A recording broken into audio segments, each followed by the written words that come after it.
Principal Matters Podcast, episode 209. Hi, friends. This is Will Parker, host of Principal Matters, the School Leaders Podcast, where each week we bring you inspiring, innovative, and imaginative ideas for your school leadership.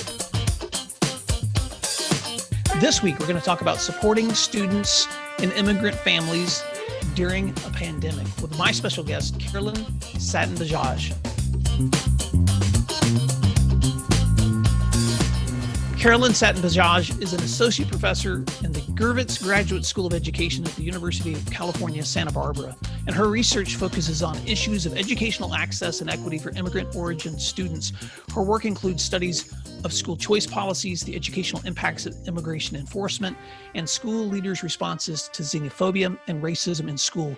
She's the author of several books, including Unaccompanied Minors, Immigrants, Youth, School Choice, and the Pursuit of Equity. Carolyn Satin-Bajaj, welcome to Principal Matters Podcast. Feel free to fill in the gaps on that intro and tell us something that listeners might be surprised to know about you. Thank you so much for having me. I'm so thankful for this opportunity to talk about something that I think is really important, and I'm eager to support you and the principals and leaders you work with in any way I can. So that was a pretty robust intro. Thank you. Something that people might not know about me is that I'm originally from Connecticut. I'm an East Coast gal, now living in California, but in between, in 2018, 2019, I lived in Sydney, Australia for the year. And I did a study there interviewing secondary school leaders in New South Wales, which is the state where Sydney is, about how they respond to incidents of racism and xenophobia in their schools. So I got to talk to a lot of really interesting Australian school leaders and have lots of great transcripts with really great Australian expressions and Australian accents. That's a neat story. And just so listeners know, you're sitting in your place in Santa Barbara, California today, and I'm in Oklahoma, and you've already begun helping your students with some distance learning. It looks so different across the country. And I also know from your bio, Carolyn, that you did several years of work in New York, and we could talk maybe a little bit about that later if we have some bonus time. But thank you so much for the opportunity to spend some time with you, because just a couple of weeks ago, I became aware of a report that you and several others had published called Supports for Students in Immigrant Families. And I reached out because in the work that I've been doing with principals, one of the conversations we've been having during this pandemic is how do we make sure that the students who we know need the most to be in schools, including our disenfranchised, and often that includes immigrant families, how do we know that we're still reaching them during this time?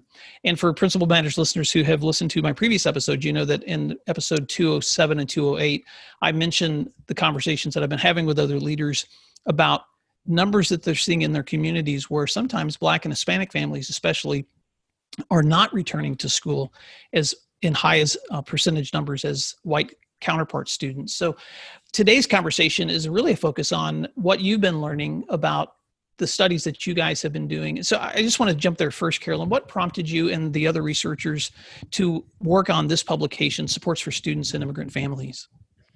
So our brief is part of a series of briefs that the Annenberg Institute based at Brown University and Results for America, an organization that works to get data and data help decision makers make data-driven decisions. They brought together researchers. It started with, they solicited topics of interest and sort of areas of interest and concern from their extended network of policymakers, practitioners, district leaders, school leaders, basically saying, well, what are you thinking about? What are you struggling with? What topics do you need research to help you make decisions as you're thinking about reopening schools, whatever schools look like, or starting the 2020-2021 school year. So it was that way, and there was this really amazing, I think it was a Google spreadsheet where hundreds of people wrote in different topics that they were interested in and needed researchers' help. And so then I got connected to the folks in Annenberg because Supports for Immigrant Students was one of the buckets, questions about credit recovery or learning loss, building facilities, students in temporary housing or homeless students, students with special needs. How do you support them? What does the research say the best strategies might be? And there's very little research, although it's amazing how this fast turnaround research about strategies in time of COVID or a pandemic, but there isn't a huge research base because thankfully we haven't had a similar pandemic in our lifetimes. But so I was engaged or invited to work on a brief about immigrant students, and we sort of split off. There is a brief underway on that I'm not leading because I'm not an expert in language acquisition, but specifically how to support English learners in a time in virtual education and all of the other things. But we thought that the experiences and the needs and assets and challenges that students and immigrant families might be having, some of which relate to language, but many of which are not about language acquisition and learning English, it sort of merited its own brief. So with Adam Strom from Reimagining Migration and Veronica Bosch-Mancilla from Project Zero at Harvard, we came together and tried to bring, and they had a sort of a template, right? They wanted us to break down the issue, identify strategies that show promise or that might be considered, and research that supports these ideas for these strategies and examples of places where they might be trying strategies, and then also strategies that we wouldn't recommend, that research says are not well supported in responding to whatever problem, in this case, supporting immigrants. That's great, such a great summary and introduction. And I just want to say, Carolyn, to Principal Matters listeners, because I have listeners who are suburban and urban, rural, across the U.S. in different settings, some with large immigrant populations and some with really small.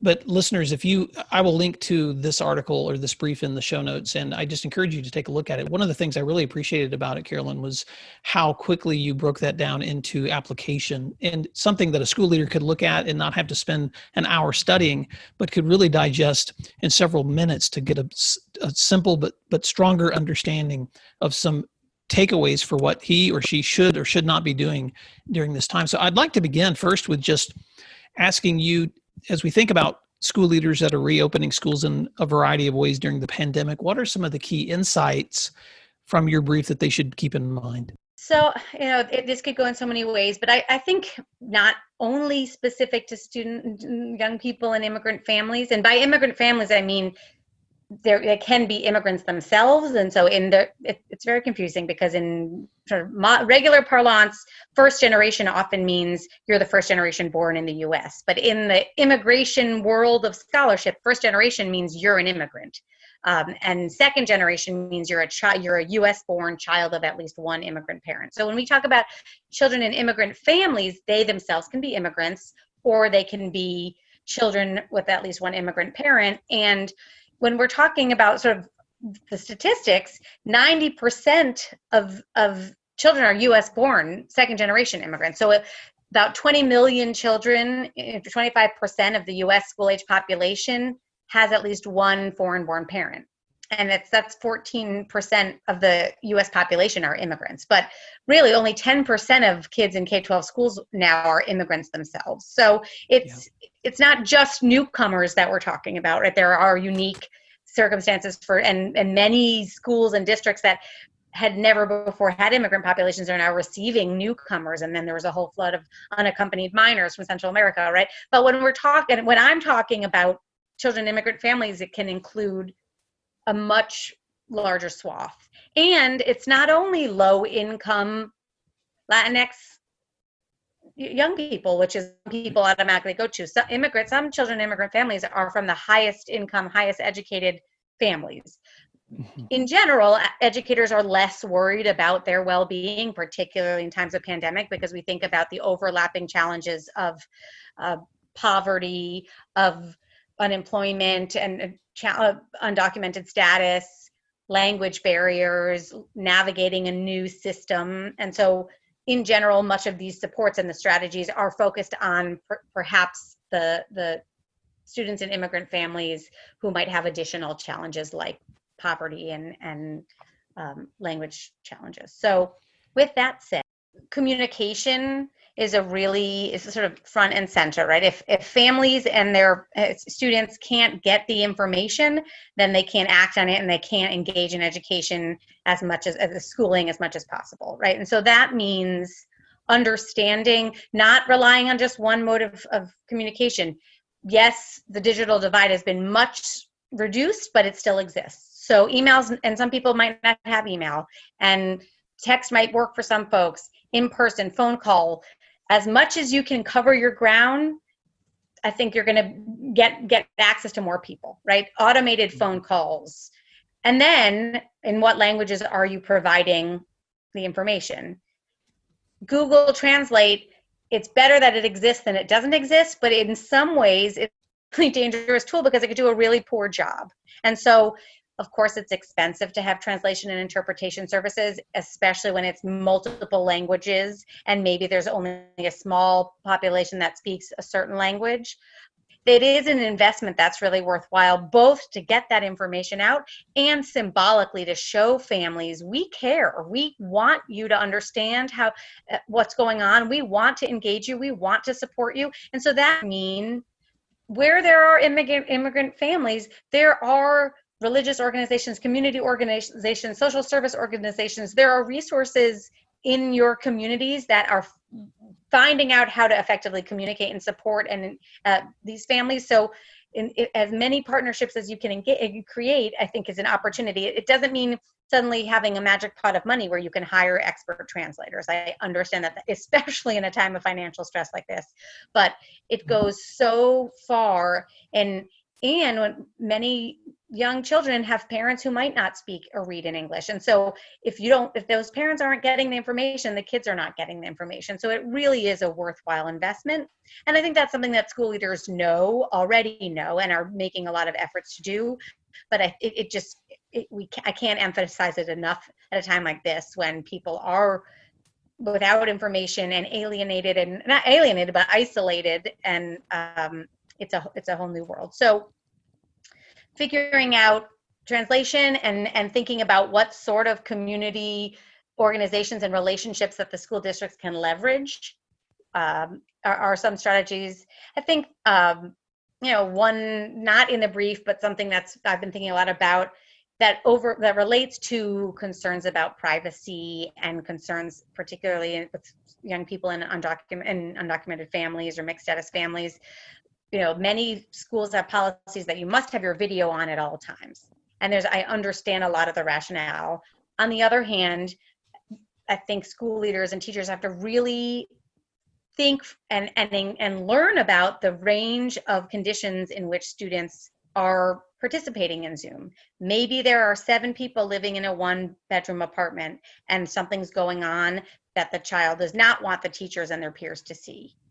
On top of that, undocumented families have major privacy concerns with online. There is so much unknown. There is so much fear about ICE and what could happen, that being really clear about privacy, again, if things aren't translated, parents can't know that their children's privacy and their privacy is protected. So it has to be in ways that families can understand, and ensuring that privacy is going to be protected. And so being really thoughtful, whatever policy is created, being really thoughtful about the potential implications. It's not a classroom full. Don't assume that it's a classroom full of English-speaking U.S. citizens where all the children have their own bedrooms in a quiet place with perfectly working Wi-Fi. And I think the more you can create maybe even an advisory group that represents the different communities that you're serving, then you'll be aware of some of the challenges or some of the inadvertent things that unintended consequences of a policy like you must be on video at all time. So thinking about privacy, thinking about what's reasonable to ask young people or students of all ages in terms of independent work. Because if a parent is working, doesn't speak or read in the language, isn't familiar with the ways in which the education system functions and what it means to do a book report, then assigning a child a book report is just going to be a recipe for frustration and potential failure for that child and their family. So thinking about, and thinking about what resources, again, with those community organizations or libraries. Some schools are opening to after school supports for a very small number of students where they can have the teacher or the paraprofessionals provide that, because there is a lot of evidence about the value of after school or additional tutoring and support, particularly around homework for immigrant students. Mm-hmm. So that is one area in which there is research that can transfer, so that those additional, but not all students and families are have equal capacity at home to comply or to fulfill the expectations of homework or that kind of work. So thinking about, and that could be a question of differentiation, that could be a way in which the teacher can work differently with different groups of students. I think there's a host of other strategies but it's really thinking about the implications of what you're expecting or assigning. And then I shouldn't leave it for last, but attending to students' social and emotional needs and recognizing the kinds of trauma that young people in immigrant families might be experiencing that will look different from other trauma that other students have. Many students, many young people are experiencing trauma and anxiety and heightened stress in this moment, but if there are fears about deportation layered on top of that, if there are, and we know that immigrant children are more likely to live in poverty, and that lower income families are harder hit and by the financial crisis associated with the pandemic. So all of those are compounded. And really, before you can attend to any of the learning questions, a student's social and emotional well-being has to be addressed and has to be front and center. So even though I left it as an afterthought, which is not what it was, I should have said it first, it really is kind of the heart of what I think school leaders should be thinking about when students are returning. What are the challenges, and how, with these additional barriers of not being in person in many cases, how can we make sure our students have the supports, the psychological, the mental, the health supports they need to then be able to engage academically?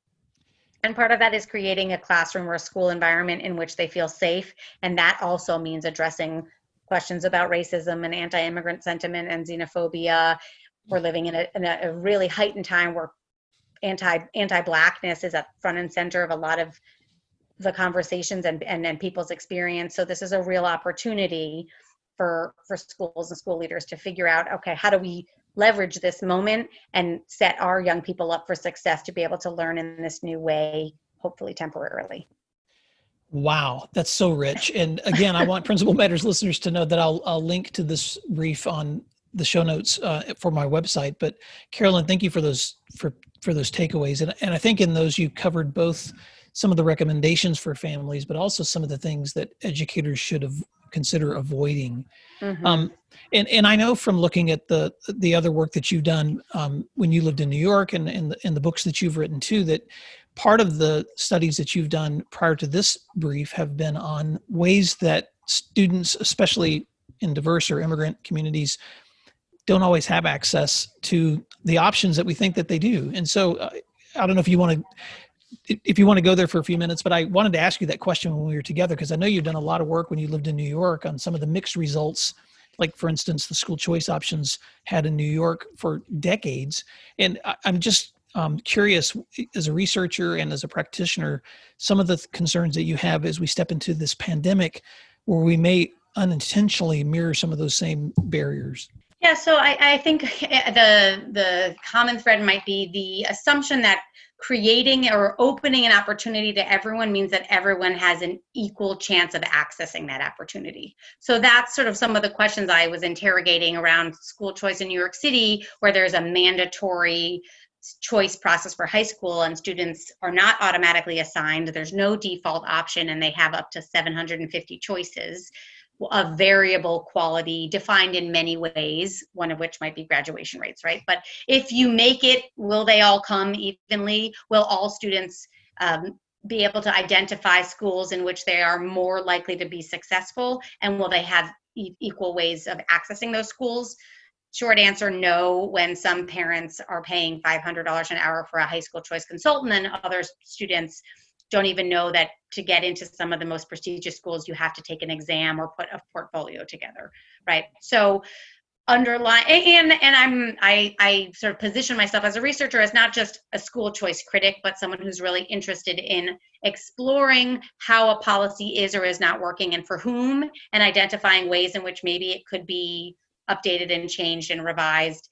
Thinking it's with the assumption that school choice is not going away. It's not suddenly going to be dismantled. So if it's here, let's explore it. Let's examine it empirically. Let's try to understand what's working and what isn't working from an equity lens and figuring out how to make things more equitable. Right. So moving over to sort of schooling in the time of a pandemic, if you provide access to an iPad, does that mean everyone can then just use that iPad and whoop, everyone's ready? Does that mean that even picking up an iPad, everyone's going to do it? Because if parents are afraid you're going to ask for a government ID or you're coming on the public property and what might happen to you, right? Do we know how to download an app? And it could be, this is not specific to being an immigrant or not being English dominant. You know, it could be my parents, or we know that seniors have technological challenges, right? But just there's this photo, and I live in California now, so in Salinas, California, I don't know if you've seen it, of these kids going to the Taco Bell to get Wi-Fi access. And it was really like tweeted out all over the place, and the district immediately responded and got that family a hotspot. But it was really symbolic of like that. Giving kids an iPad doesn't mean that you solved all the problems. And so really trying to, and I don't know what all the challenges that different kinds of families and young people, immigrant or not, might have with it once they have the iPad or the Chromebook. But I think just plugging in is just the beginning. And so I'm returning to something that's not in the brief, is this idea of kind of an advisory council, or really figuring out how can you tap in, how can you, without making it an additional burden for the folks who are already overburdened and managing a million things, but how can we understand the implications of any decision or choice we're making, and then try to minimize the sort of negative impact or the additional burden it creates, or then providing the supports in order for them to be able to equitably participate. Those are great takeaways. And as I've talked to principals in other states too, so many of them have seen accelerated numbers of students that are choosing online virtual options full-time outside of their district's offerings. And so there are a lot of for-profit groups or even publicly funded groups that don't have the same expectations as public schools that are growing rapidly right now. And I guess the question is, how do we know that we're serving our most disenfranchised populations just because they suddenly have access to a computer and a virtual offering? And so I think the challenge that so many principals have when you boil it down to the community level, as you've just talked about, is making sure that within your own community, are you being able to identify who those kids are and still being able to identify whether they're being served, because it's possible that they may need to come back to your population if they're not receiving the service that they are. And Carolyn, right before our interview today, I was listening to a fantastic summary from This American Life, a podcast that they had just done on the reopening of schools in several settings across the U.S. And in one of the schools they were talking to, the staff and administration opened school for a population of around 200 kids, and only half of the kids showed up that day, even though they had felt like they did all the communication that they needed. And so just like you suggested, they broke their team down, split those kids into calling trees, and by the end of the next couple of days, they had reached all but 3 families to find out, why are you not here? How can we help you? What are your concerns? What can we do to get you back into school? And they were able to re-engage those families and bring them back in. So when I look at your brief and I hear all of the concerns you guys have expressed for educators to keep in mind, I wanted to share this content because as I've had conversations with leaders, so many of them are just trying to figure out, how are we going to do school? And some of them haven't moved beyond how are we going to do school to how are we going to reach the ones who aren't doing school, or how are we going to reach the ones who didn't show back up? So thank you so much for the work that you've done on this brief, and I know the co-authors on this as well. Thank you for mentioning them, and I'll link to the contacts in the show notes, and also for the work that you've been doing nationally on looking at how communities can access education in school too. And I know you're experiencing this as a parent, but I wanted to give you an opportunity for any other takeaways that you might want to share with listeners for them to be considering as they're leading schools moving forward. Yeah, I think I hadn't heard the This American Life episode, but I think you or they are tapping into so much of this is relationship driven, right? And some school leaders and some school districts are more successful than others of finding ways to develop strong, trusting relationships with some of the harder to reach families. And often it comes through, there's a parent at the school who was in a similar position 10 years ago, and they were recently arrived from Mexico or a different country, or they're new to the town, and they know, and then they become a trusted figure in certain communities. And so the school leader knows, okay, I should talk to Carolyn because other people listen to her and they trust her. And from there, and so if there are kids missing or groups of kids missing, figuring out who are the sort of the contact people within those communities, or who is a trusting person in that network that I can leverage, because that's where a lot of this is about trust, and ultimately people want their kids to be in a safe educational space, whether that be in their bedroom or in a school building. And so using all of the tools in your toolbox, particularly that relationship building tool, I think really can't be underestimated. And I guess I was talking to you about this other project that I have on pause now about the impacts of how school leaders are responding to immigration enforcement, and just remembering that those challenges are not on pause for families, right? So all of the other stuff, like fear of deportation or like financial stress or health, those are all compounded. So it's not just, sometimes we can be so focused on, are we going to open the school? How are the kids going to be safe? How are they not going to spread or contract COVID? What are we going to do with our older staff, because there's different concerns? How are we going to get buses and transportation and food and all of those things? And those are clearly the most important thing for a school leader right now. But families and kids are living in a time where all of these other issues that always existed are worse, and now a safe school space for 7 hours a day doesn't exist. So that wasn't cheery, but I think just remembering that there's so many other stressors going on in young people's lives and their families' lives, and that school for many of them is the safe space, is that sanctuary. And if it's not there, then figuring out how to supplement. Yeah, that's such a great way to wrap this conversation up. And Principal Matters listeners, I just want to remind you of something Carolyn just said, which which is that relationships are the bedrock for how you serve your communities. And so you may be listening to this and you're already reopened, and you're managing all of those constraints, and you barely have time to listen to this podcast, or you may be preparing to open, or you may be distant learning right now and getting ready to transition back. It's so different across every community. But regardless of your situation, the only way that you're going to effectively have a school community is by building the community, by re-engaging those relationships in every single way that you can. And Carolyn, I just had a conversation with a high school principal last week who told me that one of the things that shocked her the most when they reopened, because they have kids in masks and social distance, was the amount of social emotional support those kids needed. And for those who've chosen to stay home, the fear that a lot of them have too, where they need additional supports. And so she's done a lot more referrals at the beginning of this year to therapy and to counseling for her kids than she has done in years past. And so that's just one anecdotal example of what's happening across this entire nation and in the world, frankly. And so while we're reaching out to kids, while we're working with our student populations, I just want to thank you for the work that you guys have done in providing this brief, giving educators another way to be thinking about the most vulnerable in their communities, and sometimes the students who aren't going to speak up for themselves because they may not have the same access to you as a school leader as other kids do, or their parents may not feel as confident to reach out to you. So whatever it takes to make sure that you're reaching your communities, make sure you've asked the question, who's not here? And then figure out ways that you can connect with those community supports to find those students, reconnect with them, and make sure they know that you're supporting them. Well, Carolyn, as we're wrapping up this conversation, I just wanted to give listeners a way to connect with your information. If you wanted to share a place where they can find your books or resources or the work that you're doing at the university, if they wanted to communicate with you, how could they do that? So it's a long email. I would just encourage you to go to my faculty page at the UC Santa Barbara, the Gewurz Graduate School of Education. You can have my emails there. I have a Twitter account.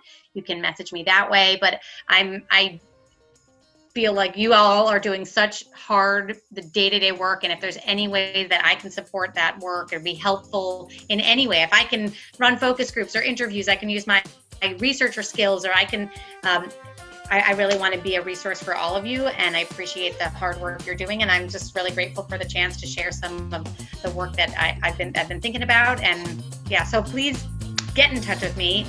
My email is my name at ucsb.edu.